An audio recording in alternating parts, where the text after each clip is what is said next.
ஃபங்க்ஷனுக்குள்ளே போகலாம். So text file open பண்ணிக்கலாம். So text ஃபைலில் console readline and console write line content copy பண்ணிக்கலாம். Visual Studio open பண்ணிவிட்டு new project click பண்ணிக்கலாம். So console application select பண்ணிவிட்டு project name வந்துட்டு அதில் வந்து பேஸ்ட் பண்ணிக்கலாம். பேஸ்ட் பண்ணிவிட்டு ஓகே கொடுத்துடலாம். ஓகே, இப்போ ப்ராஜெக்ட் வந்து C# ப்ராஜெக்ட் வந்து இப்போ க்ரியேட் ஆகிடுச்சு. இப்போ இந்த கோடை காப்பி பண்ணிக்கலாம். இந்த static void main string argument இல்லையா, அந்த ஓப்பன் அண்ட் க்ளோஸ் ப்ராக்கெட்டுக்குள்ளே பேஸ்ட் பண்ணிக்கலாம். இல்லை ஸ்ட்ரிங் டெஸ்ட் வேரியபிள் நான் க்ரியேட் பண்ணியிருக்கேன். அதில் என்ன வேரியபிள் அசைன் பண்ணியிருக்கேன்னா this is a string variable நான் கொடுத்துருக்கேன். ஓகே, ஸோ அது டிஸ்பிளே ஸ்ட்ரிங் வந்து எப்படி கொடுக்குறேன்னு பார்க்கலாம். கன்சோல் ரைட் லைன் அதில் என்ன கொடுத்துருக்கேன் அப்படின்னா கண்டென்ட் வந்து வெல்கம் டு ஆல் அப்படின்னு கண்டென்ட் கொடுத்துருக்கேன்.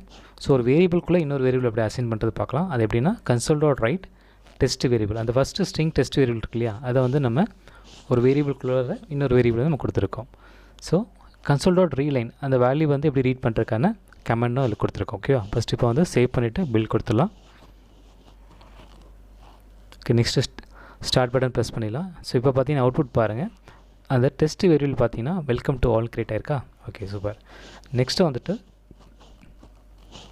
கன்சோல் டாட் ரைட் லைனில் நம்ம ஒரு வேரியபிள் கூட இன்னொரு வேரியபிள் கொடுத்தோம் பார்த்தீங்களா, அந்த வேரியபிளோட அவுட்புட் பார்த்தீங்கன்னா திஸ் இஸ் ஸ்ட்ரிங் வேரியபிள்ஸ்லேயே வந்திருக்கா.